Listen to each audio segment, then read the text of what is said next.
চলো তোমাদের এই ভিডিওতে দেখে দিই আমাদের ভবনের ট্যুর। আমরা ছিলাম ইস্কন মন্দিরের গদা ভবনে, একদম মন্দিরের ভেতরে, আর ভীষণই সুন্দর ছিল এই ভবনটা। ভবনের বাইরে থেকে ভিউটা কিছুটা এরকম ছিল। চলো আমাদের রুম ট্যুরটা তোমাদেরকে দিয়ে দিই।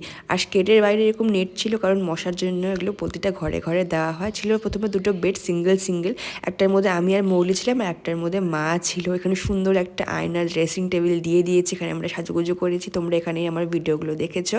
আর তারপরে রয়েছে একটা বিশাল বড় আলমারি, যেরকম আমাদের বাড়িতে থাকে। এর মধ্যে জামা কাপড় কিছু ছিল।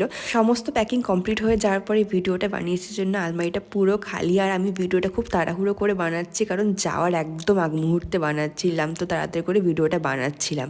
আর ছোট বেবি নিয়ে গেছি, সে কারণে সমস্ত আদর জিনিস এদিকে ওদিকে ঘুরে বেড়াচ্ছে। এদিকে একটা সোফা আর টেবিল ছিল, যেখানে আমি দেখাচ্ছিলাম যে সবাই চা খেতে পারবে। মা এদিকে কাজ করছে, মাকে সরিয়ে আমি ভিডিও করছি। এখানে একটা সাইডে একটা টেবিল টাইপের ছিল, মানে স্টাডি টেবিল টাইপের। এখানে একটা চেয়ার ছিল, একটা জিনিসপত্র রাখার জিনিস ছিল, যেখানে আমি গেট রেডি ভিডিওগুলো তোমার সাথে শেয়ার করেছিলাম। আর তারপরে চলে আসো এই কর্নারটাতে।